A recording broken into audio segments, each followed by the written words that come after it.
आज हम देख रहे हैं मजहर। क्या देख रहे हैं? मजहर को अंग्रेजी में क्या बोलते हैं? इंडिकेटर। और आज हम देखने वाले हैं कि कौन सी शय तेजाबी है या असासी है।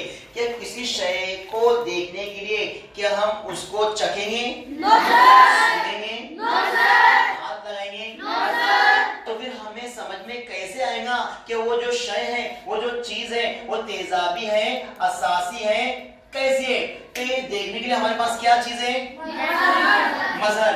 मजहर हमने किस तरह के देखे? पहला लिटमस कागज, लिटमस पेपर। दूसरा मिथिल ऑरेंज। दूसरा, तीसरा फिनॉल एथिलीन। हम ये सब बोलेंगे। Litmus paper, Mithil orange, Mithil red, phenolphthalein.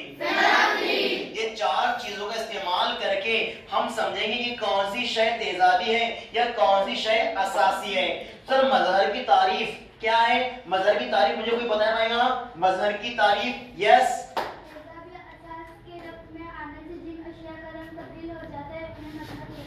Yes, कोई शय तेजाब या असास के रब्त में, राब्ते में आने से या कांटेक्ट में आने से अगर अपना रंग तब्दील कर दे रही तो वो शय क्या कहलाएगी? मजहर। तो अगर हमको पहचानना है कि कोई शय तेजाबी है कि असासी है तो हम मजहर का इस्तेमाल करते हैं। हमारे पास यहाँ कुछ मजहर मौजूद है। हमारे पास देखो लिटमस पेपर है, एक रेड वाला है, एक ब्लू वाला है। साथ में हमारे पास में फिनॉल इंडिकेटर मौजूद, जिसका नाम है Mithil, methylene blue, methylene blue. साथ में एक और मौजूद हमारे पास फिनोल्फथलीन। क्या है? है ना। साथ में लींबू है हमारे पास, साथ में NaOH सॉल्यूशन है, साथ में HCl भी है। ये कुछ सॉल्यूशन हमारे पास मौजूद है। इनको हम चेक करेंगे कि कौन सी शय तेजाबी है और कौन सी असासी है। आप रेडी है सब?